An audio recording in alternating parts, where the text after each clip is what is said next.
Doctor साहब, आज जो इस्लामाबाद हाई कोर्ट ने एवनफील्ड रेफरेंस में साबिक वज़ीर आज़म नवाज शरीफ साहब की 11 साल कैद की सज़ा कलअदम करार देकर उन्हें बरी कर दिया है। नैब के पास कोई सबूत नहीं थे और नैब ने कहा कि जी ये तो हमारे पास कोई सबूत नहीं है और उस पर हमने जो ये रेफरेंस बनाए थे ये इसलिए बनाए थे कि सुप्रीम कोर्ट ने हमें ऑर्डर दिया था, वरना हम ये ना बनाते। ठीक है, तो इस बुनियाद पे वो रिहा हो गए। और दूसरी तरफ जो है वो अभी ये देखें, अब ये रह गए हैं अब से मेरा ख्याल है 66-67 दिन रह गए इलेक्शंस में जी। तो अब उससे पहले क्या सूरत हाल बनती है, इलेक्शन से पहले किस तरह जाते हैं मामलात, किस तरह सब बंदी होती है, सादा अक्सरियत, 2/3 अक्सरियत। मुस्लिम लीग नून जाहिर है कि वो उनके मेरे कुछ उनके सीनियर रहनुमाओं से बात हुई तो वो वजारतें वगैरह भी इवन फाइनल कर रहे हैं इस वक्त। तो वो उनकी पूरी कोशिश है कि वो उनको कम से कम इत्तेहादी उनके साथ आएँ, लेकिन वो बात बहरहाल सबसे करेंगे। और इसमें दूसरी जो बात है वो ये है कि तहरीक इंसाफ जो है उनके उन्होंने ज़ाहिर है कि बल्ले का निशान बचाना था इलेक्शन कमीशन के अहकामात पे, तो उसमें बैरिस्टर गौहर साहब को मुबारक हो, उनको बतौर चेयरमैन उनका नाम जो है वो सामने आ गया है। बैरिस्टर गौहर साहब जो हैं इंतहाई ज़बरदस्त वकील हैं, सुप्रीम कोर्ट में भी, हाई कोर्ट्स में भी। और ये 2023 है ना जी, 2023 का अख्तिताम हो रहा है, तो ये पिछले साल ये तहरीक इंसाफ में शामिल हुए थे, उससे पहले ही पीपल्स पार्टी में थे। और ये जो है ये परवेज़ खटक साहब के बड़े बहुत करीब हैं, जो कि अब खुद नहीं है, तो परवेज़ खटक साहब भी इनको लेकर आए थे। तो अब ये है कि ये परवेज़ खटक साहब इनको लाए थे, ये परवेज़ खटक साहब है नहीं, लेकिन ये खान साहब के ज़ाहिर करीब हो गए बहुत ज़्यादा, और बहुत उनके मुकदमात में और वैसे ज़हीन अच्छे मुकर्रर हैं, सब कुछ हैं। तो ये जो हैं ये अब चेयरमैन हैं तहरीक इंसाफ के। और ज़ाहिर है कि तहरीक इंसाफ के जो लतीफ़ खसा साहब ने बात की या बाकी लोगों ने बात की, उसके चेयरमैन तो खान साहब ही हैं, लेकिन ये इसमें कोई निगरां जो बात अली ज़फ़र साहब ने थोड़ी सी ढारस बंधाई है ना, ये निगरां काबीना की तरह कोई निगरां चेयरमैन नहीं होता, ये मुकम्मल चेयरमैन ही होता है। ये इसी तरह से होता है जैसे अभी तक मुस्लिम लीग नवाज़ के जो सदर हैं वो शहबाज शरीफ ही हैं, वो निगरां सदर नहीं है। तो ये मुकम्मल इलेक्शन कमीशन में जब ये इंतखाब होगा तो ये चेयरमैन ही इलेक्ट होंगे उसमें, सही, ठीक है, चेयरमैन ही उसमें इनको मुंतखब किया जाएगा मुकम्मल ताकत के साथ, मुकम्मल पावर के साथ। उसमें ऐसा ये नहीं, ये तो ठीक है बात कही जा रही है, लेकिन जब रिज़ल्ट आएगा तो उसमें एक ख़ास मुद्दत इतने सालों तक इलेक्ट हुए और इलेक्ट होने के बाद मुकम्मल ताकत के साथ फुल पावरफुल वो चेयरमैन होंगे बैरिस्टर गौहर साहब। ठीक है, ज़ाहिर है कि वो अब मशवरा वगैरह लेंगे, क्योंकि मतलब है कि ज़ाहिर है कि वो अब हमें कुछ नहीं पता आगे क्या होना है, लेकिन मैं सिर्फ ये बता रहा हूँ कि वो जो बात है ना कि निगरां नहीं होता इसमें कोई, इसमें जो है वो मुकम्मल जब इंट्रा पार्टी इलेक्शंस होंगे तो क्या उसमें निगरां चुनेंगे आप? नहीं, उसमें मुकम्मल जो है वो चेयरमैन के इख्तियारात होंगे। और उसमें जो मेरा ख्याल है कुछ तंजीमी तौर पे इनके एक दो जो रहनुमा हैं उनको इस बात का अंदेशा है। फैसला तो मैं उम्मीद करता हूँ कि ये जो खान साहब है उनसे पूछ के ही करेंगे सारे, और यकीनन उनसे रहनुमाई लेंगे, लेकिन एक अपनी भी इनकी ज़ाहिर है कि ख़ुद भी बाहर है कि समझते हैं मामलात को। तो कुछ तब्दीलियाँ वगैरह आने वाले दिनों में, ख़ास तौर पे ओवरसीज़ के हवाले से तंजीमें वगैरह कुछ तोड़ना, कुछ मुल्क के अंदर तब्दीलियाँ आगे पीछे, वो शायद ये करेंगे, क्योंकि यही फिर ब्रीफ करेंगे खान साहब को और मुकम्मल तौर पे इख्तियारात फिर इनके पास होंगे। सही।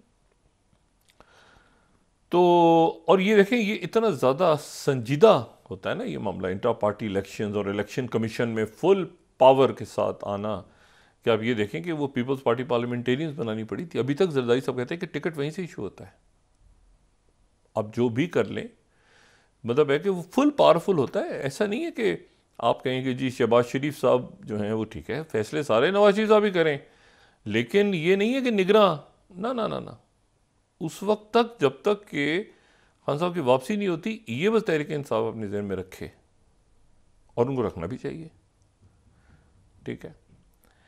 तो और इस मरहले पे आपस के अंदर कोई ऐसे धड़ेबंदी भी नहीं होनी चाहिए। बहरहाल उनका अपना, उनके फैसले हैं, वो खुद जिस तरह से भी करें। देखना ये है कि मुल्क ने आगे किस तरह से जाना है।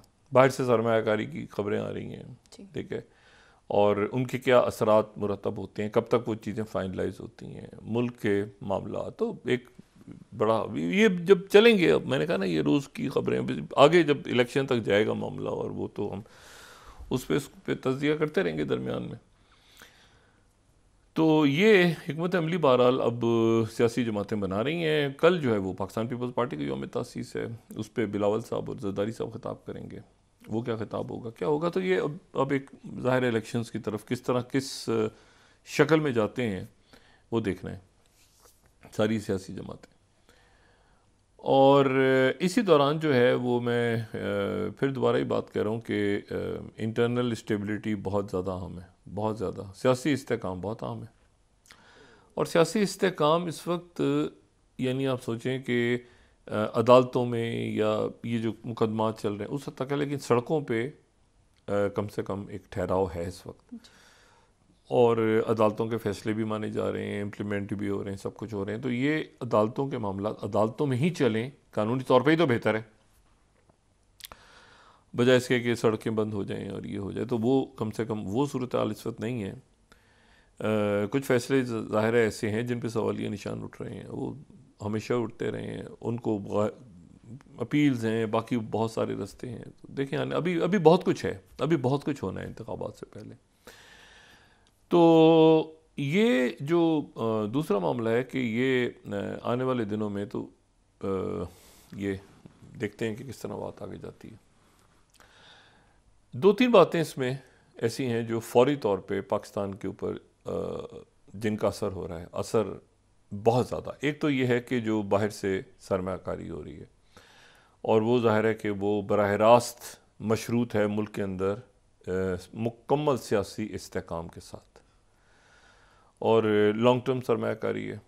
अब उसमें ज़ाहिर शराइत हैं, उसमें इन्वेस्टमेंट्स हैं, उसमें जो भी कुछ हो रहा है, मतलब हम असल में एक आप समझें कि एक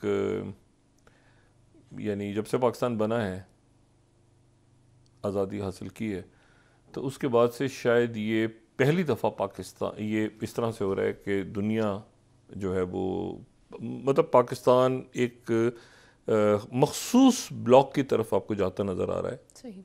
जो ब्लॉक असल में किसी का दुश्मन नहीं है, यानी वो अगर ब्लॉक आपको थोड़ा सा चाइना की तरफ नज़र आ रहा है, या अरब ममालिक हैं, या ग्लोबल साउथ में वो है, या ब्रिक्स में एंटर हो रहा है, तो इसका मतलब ये हरगिज़ नहीं है कि वो अमेरिका या यूरोप के या किसी और मुल्क के अगेंस्ट है, बल्कि सूरत हाल इतनी तेज़ी से तब्दील हो रही है, हैरान कुन हद तक, कि उसमें पाकिस्तान में आने वाले दिनों में जो कुछ हो रहा है ना, उसके लिए ये बहुत ज़्यादा समझना ज़रूरी है कि इर्द गिर्द क्या हो रहा है।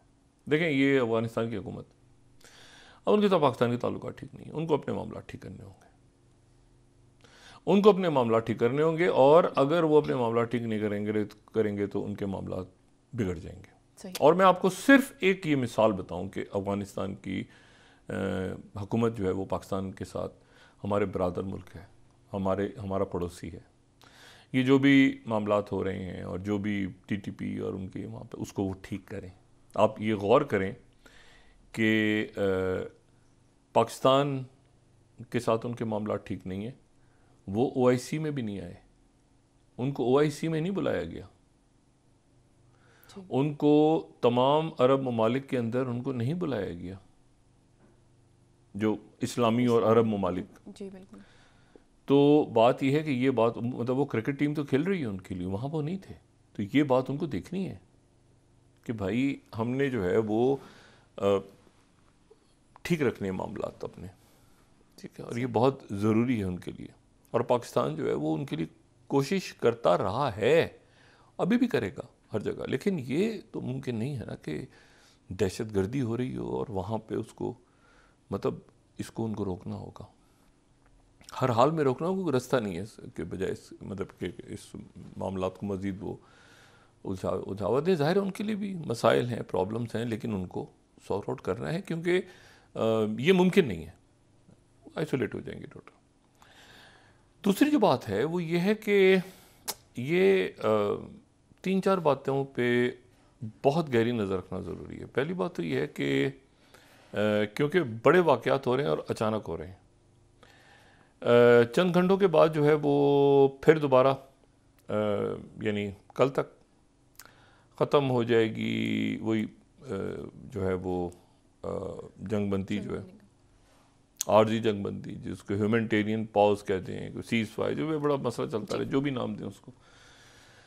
अच्छा, लेकिन ये है कि उसको आगे वो की जा रही है और वो जो है वो आगे मेरे ख्याल से उसमें 2 दिन भी हो सकता है, उसमें 3 दिन, 4 दिन, 10 दिन, 5 दिन, ये जंगबंदी आगे हो जाएगी। और ये आगे होने की बहुत सारी वजूहात हैं। सबसे पहली बात तो ये जहन में रखें कि जो सेक्रेटरी ब्लिंकन है वो कल बेल्जियम में नेटो का उन्होंने इजलास किया। नेटो के इजलास में वही जो मैंने बात की थी, कोसोवो और सर्बिया जो है उसके साथ वो रशिया है और कोसोवो के आपस में मसला चल रहा है, उसका कोई हल अभी नहीं निकलेगा, ठीक है। लेकिन उसके बाद कल से आगे 2 दिन जो हैं उन्होंने सेक्रेटरी ब्लिंकन ने इसराइल आना है। ये दिन में इसराइल आने से पहले वो वहाँ पे जो है वो मैसेडोनिया में इजलास हो रहा है और इजलास जो है वो मैसेडोनिया में हो रहा है OSCE का। ये OSCE जो है ये organisation for security and cooperation in Europe, ये 1975 में बनी थी, ठीक है, और इसमें 73 मुल्क हैं। अच्छा, ये सर्द जंग में बनी थी, सर्द जंग में 73-74 में कहीं ये बन गई थी। और ये जो है ये यूरोप की ऑर्गेनाइजेशन नहीं है, बल्कि इसमें अमेरिका भी है, इसमें कई वस्ती एशियाई ममालिक भी हैं, इसमें बरतानिया भी है। तो ये जो है इसमें इसका 73 ममालिक हैं इसका, तो ये बड़ा फोरम है जी। तो इसका इजलास हो रहा है। अब ये बात बड़ी वाहम है, इसका इजलास हो रहा है नॉर्थ मैसेडोनिया में हो रहा है और इसका जो इजलास है वो उस इजलास में सारे मुल्क शरीक हो रहे हैं, सारे मुल्क शरीक हो रहे हैं।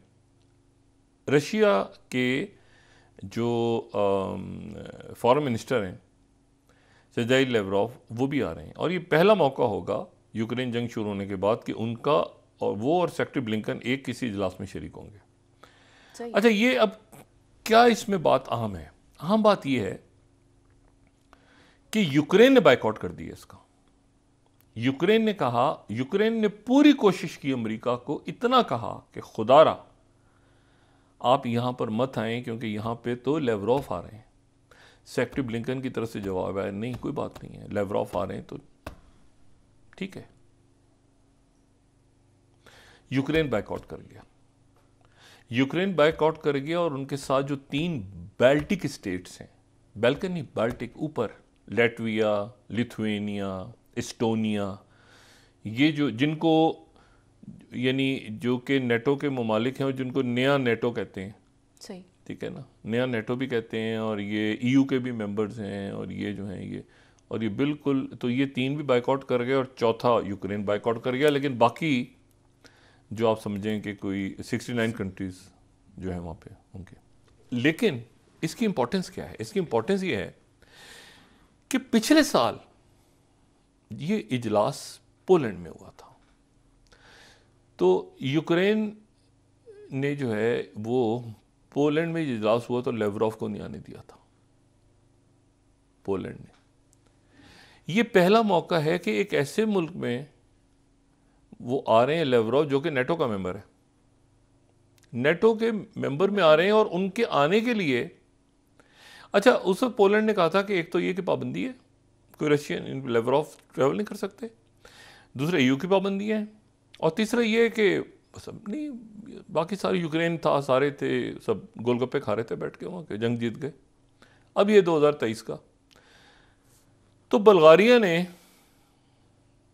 ख़ास तौर पे अपनी फ़ज़ाई हदूद खोली हैं। इससे पहले बल्गारिया की फ़ज़ाई हदूद बंद थी, आज उन्होंने फ़ज़ाई हदूद खोल दी हैं रात को, कि लेवरोव जो हैं वो फ्लाई करें और वो मैसेडोनिया में उतरें। और मैं ये जुमला बार बार जो कहता हूँ ना, थ्रो अंडर द बस, ये ज़ेलेंस्की तो मतलब उनको तो तुम तो बैठो ना साइड पे जाके।